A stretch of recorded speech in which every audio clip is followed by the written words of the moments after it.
Halo semuanya, di sini kami ingin mempresentasikan hasil diskusi kami mengenai The Latin America Debt pada tahun 1980. Pada 12 Agustus 1982, ketika Menteri Keuangan Meksiko memberi informasi kepada Ketua Federal Reserve, Sekretaris Bendahara, dan Managing Director International Monetary Fund atau IMF bahwa Meksiko tidak mampu membayar hutang sebesar 80 miliar US dollar pada 16 Agustus 1982.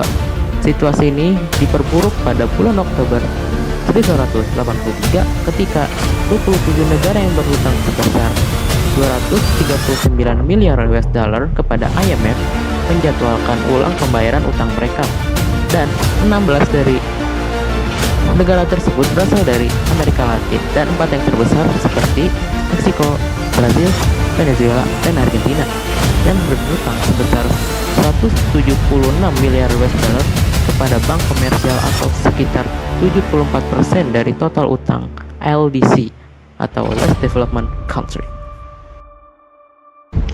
Dari jumlah itu, sekitar 37 miliar dolar adalah hasil berhutang pada 8 bank terbesar di Amerika Serikat dan merupakan sekitar 147% dari modal dan cadangan mereka waktu itu. Sebagai akibatnya, beberapa bank terbesar dunia menghadapi prospek default atau kredit macet, pinjaman utama, dan kegagalan. Debt krisis 1980 sampai 1990 itulah yang membuat ekonomi Amerika Latin hancur, dikenal dengan istilah Los Decade, di mana mereka terbelit hutang dan inflasi. 7 negara yaitu Argentina, Brazil, Chile, Kolombia, Meksiko, Peru, dan Venezuela mewakili 90% dari GDP wilayah Amerika Latin.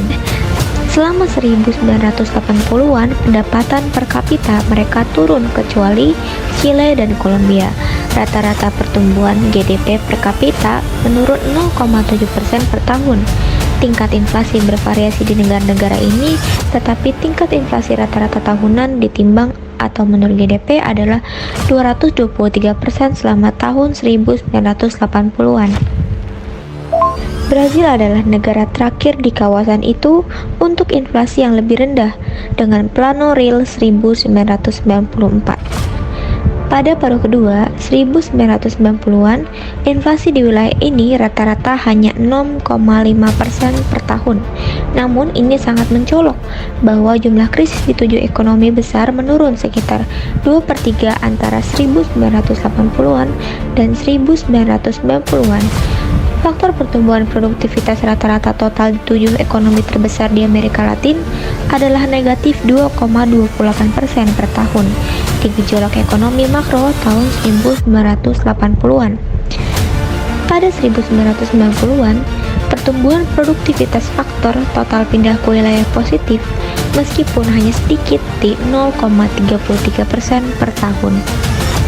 Kondisi krisis ini membuat investasi di Amerika Latin turun drastis karena tidak ada negara yang mau berinvestasi di sana. Selama tahun 1980-an, Amerika Latin mematikan FDI secara keseluruhan. Bantuan asistensi pembangunan dari lembaga keuangan seperti IMF pun tidak bisa membantu memulihkan perekonomian Amerika Latin. Pada akhirnya, krisis keuangan Amerika Latin pun menjadi lebih parah karena mereka sudah tidak bisa membayar utangnya. Amerika Serikat sebagai sumber utama modal asing untuk Amerika Latin akhirnya membailout krisis utang tersebut, karena jika utang tersebut tidak segera dibayar, maka akan berdampak buruk pada perekonomian Amerika Serikat. Materi kami kali ini, kami akan menggabungkan konflik ini dengan teori realisme, konflik utang Amerika Latin pada tahun 1980-an. Dilihat dari perspektif realisme dalam konteks inside-out teori, menunjukkan bagaimana tekanan ekonomi domestik mempengaruhi kebijakan luar negeri negara-negara tersebut. Negara-negara seperti Meksiko, Brazil, dan Argentina menghadapi krisis utang yang mengancam stabilitas internal mereka, sehingga terpaksa mencari bantuan dari lembaga internasional seperti IMF dan Bank Dunia. Dalam upaya ini, Mereka harus menyeimbangkan kepentingan nasional dan kedaulatan mereka dengan persyaratan yang diajukan oleh kreditur internasional. Sementara itu, negara-negara pemberi pinjaman menggunakan situasi ini untuk memperluas pengaruh mereka di kawasan Amerika Latin, memanfaatkan ketergantungan ekonomi negara-negara tersebut.